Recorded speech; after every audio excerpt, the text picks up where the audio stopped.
തുടർന്നുള്ള കാലങ്ങൾ വളരെ കഷ്ടതയും ബുദ്ധിമുട്ടും ഏറെ പ്രയാസം നിറഞ്ഞതുമായിരുന്നു. മലബാർ ഭദ്രാസനത്തിൻ്റെ ചുമതല എനിക്കായിരുന്നു. ബാഹ്യകേരള ഭദ്രാസനത്തിൻ്റെ ചുമതല എനിക്കായിരുന്നു. അവിടെയൊന്നും കാലുകുത്താൻ കഴിയാത്തതുപോലുള്ള പ്രതികൂല ചുറ്റുപാടായിരുന്നു. എല്ലാം ഉണ്ടാക്കേണ്ടി വന്നു, പള്ളികൾ ഉൾപ്പെടെ എല്ലാം.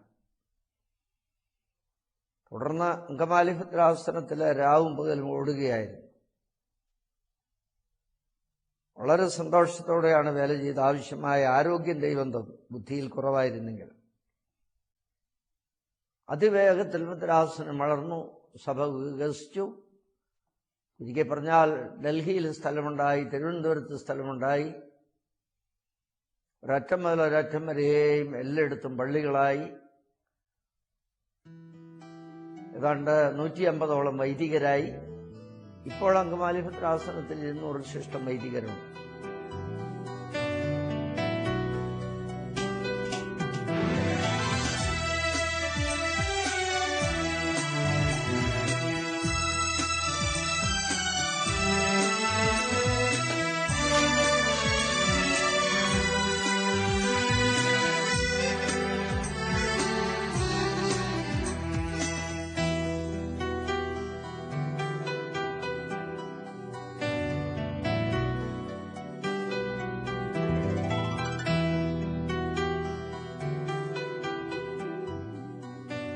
വിശുദ്ധ പാത്രീർക്കീസ് ബാവ തിരുമനസ്സുകൊണ്ട് 1982 ഈ പള്ളി കൂദാശ ചെയ്തു. ബാവ മൂറോൻ കൂദാശ നിർവഹിച്ച പ്രഥമ ദേവാലയവും ഒരുപക്ഷെ ഏക ദേവാലയവും ഇതുതന്നെയായിരിക്കും എന്ന് ഞാൻ വിചാരിക്കുന്നു.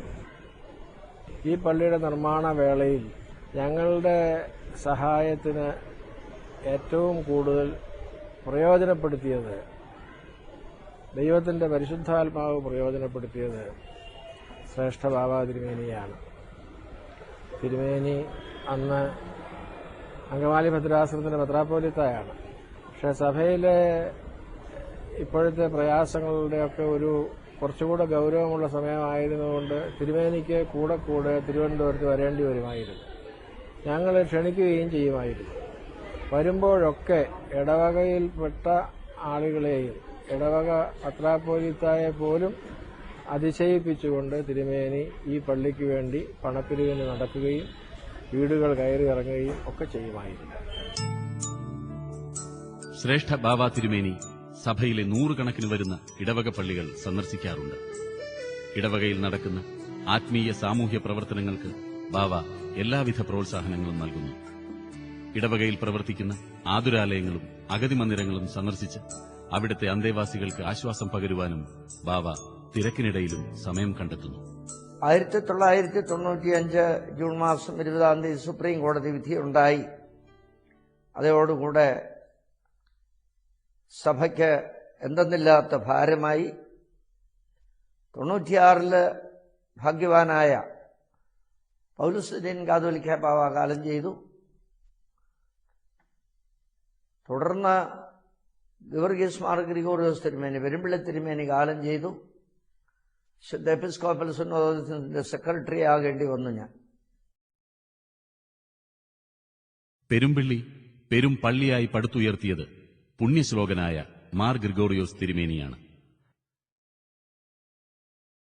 അഭിവന്യ തിരുമേനിയും ശ്രേഷ്ഠ ബാവായും ദമസ്കോസിൽ വെച്ച് ഒരേ ദിവസം മെത്രാഭിഷേകം ചെയ്യപ്പെട്ട ഒരു ഞെട്ടിലെ 2 പുഷ്പങ്ങളായിരുന്നു. അന്ധർക്കും അശരണർക്കും ആലംബഹീനർക്കും അത്താണിയായി പല പദ്ധതികളും ഇവിടെ നടപ്പാക്കിയിരുന്നു. തിരുമേനി കാലം ചെയ്ത് ഈ ദേവാലയത്തിനുള്ളിൽ കബറടക്കപ്പെട്ടു. ശനിയാഴ്ചകളിൽ ആയിരക്കണക്കിന് ഭക്തജനങ്ങൾ ഇവിടെ ആരാധനയ്ക്കായി എത്തുന്നു.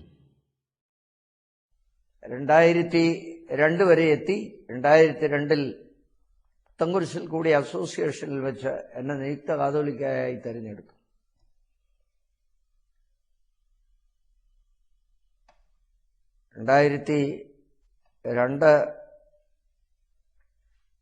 ജൂലൈ മാസം 26-ാം തീയതി എന്നെ ഇന്ത്യയുടെ കാതോലിക്കയായി പരിശുദ്ധ ഇഗ്നാത്യോസ് സഖാപ്രഥമൻ പാത്രീർക്കീസ് ബാവ തിരുമനസ്സുകൊണ്ട് വാഴിച്ചു.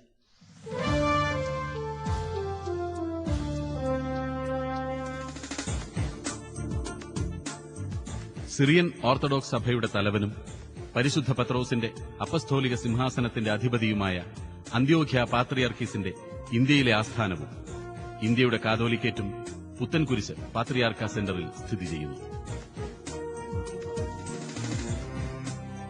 2004 സന്ദർശന വേളയിൽ പരിശുദ്ധ ബാവ ഇവിടെയാണ് താമസിച്ചത്.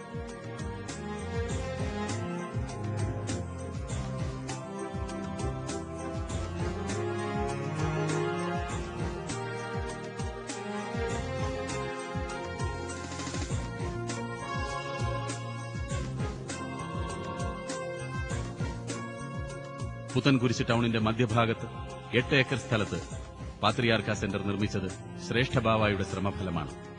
എല്ലാ വർഷവും അഖില മലങ്കര സുവിശേഷ മഹായോഗം ഇവിടെ നടക്കുന്നു.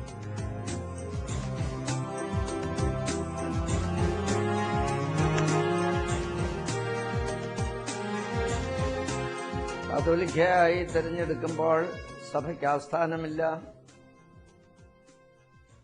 സഭയ്ക്ക് ഭരണഘടനയില്ല,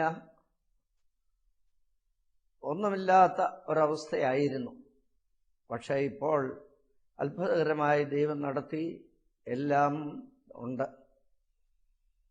സഭയുടെ വൈദിക സെമിനാരി ഏഷ്യയിലെ ഏറ്റവും വലിയ സെമിനാരികളിൽ ഒന്നായി മാറി.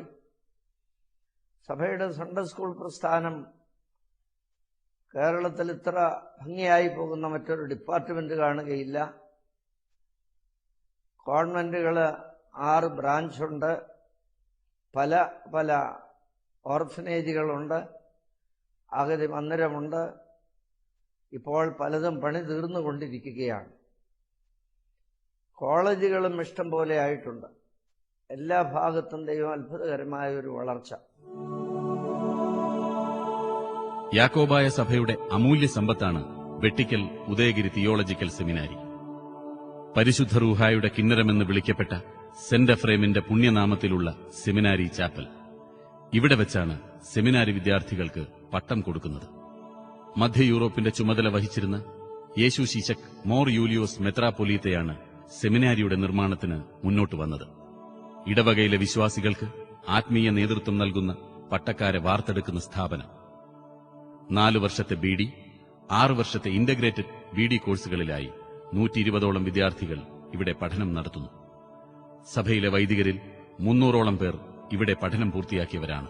ഈ സെമിനാരിയുടെ ഉന്നമനത്തിന്റെ നിർണായകമായ ഘട്ടം എന്ന് പറയുന്നത് 1989 ഇപ്പോഴത്തെ ശ്രേഷ്ഠ കാതോലിക്ക ബാവ, അന്ന് അങ്കമാലി ഭദ്രാസനത്തിന്റെ ദിവന്നാസ്യോസ് തിരുമേനി ആയിരുന്ന കാലത്ത് എന്നെയും കൂട്ടിക്കൊണ്ട് യൂറോപ്പ് മുഴുവൻ നടത്തിയതായ സന്ദർശനമായിരുന്നു.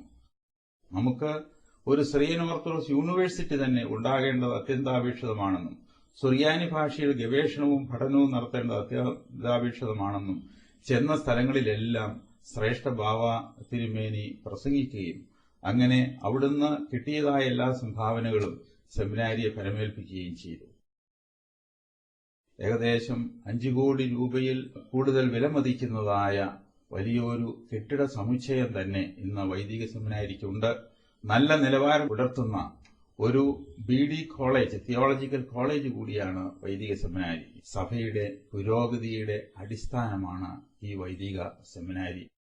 ശ്രേഷ്ഠ കാതോലിക്ക ബാവായോട് ഞങ്ങൾ എപ്പോഴും കടപ്പെട്ടിരിക്കുന്നു.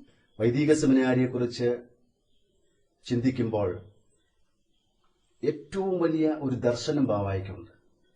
കഴിഞ്ഞ നാളുകളിൽ ഈ സെമിനാരിയുടെ വളർച്ചയെക്കുറിച്ച് ബാവ ഒരുമിച്ച് വന്യ ആദായ ജേക്കബ് കോറെപ്പിസ്കോപ്പായോട് ബലഹീനായ എന്നോടുമൊപ്പം സംസാരിക്കുമ്പോൾ മറ്റ് പലർക്കും ഉൾക്കൊള്ളുവാൻ സാധിക്കാത്ത അല്ലെങ്കിൽ ചിന്തിക്കുവാൻ സാധിക്കാത്ത മണ്ഡലങ്ങളിലേക്ക് കടന്നു ചെന്നുകൊണ്ട് ബാവ ചിന്തിക്കുന്നു. അതിന്റെ ഉദാഹരണമാണ് ഈ സെമിനാരി ഒരു റിസർച്ച് ഇൻസ്റ്റിറ്റ്യൂട്ടാക്കി മാറ്റുവാനും ഒരു യൂണിവേഴ്സിറ്റി തലത്തിലേക്ക് ഇത് ഉയർത്തുവാനുമുള്ള ബാവയുടെ ആ വലിയ ആഗ്രഹമെന്ന് പറയുന്നത്.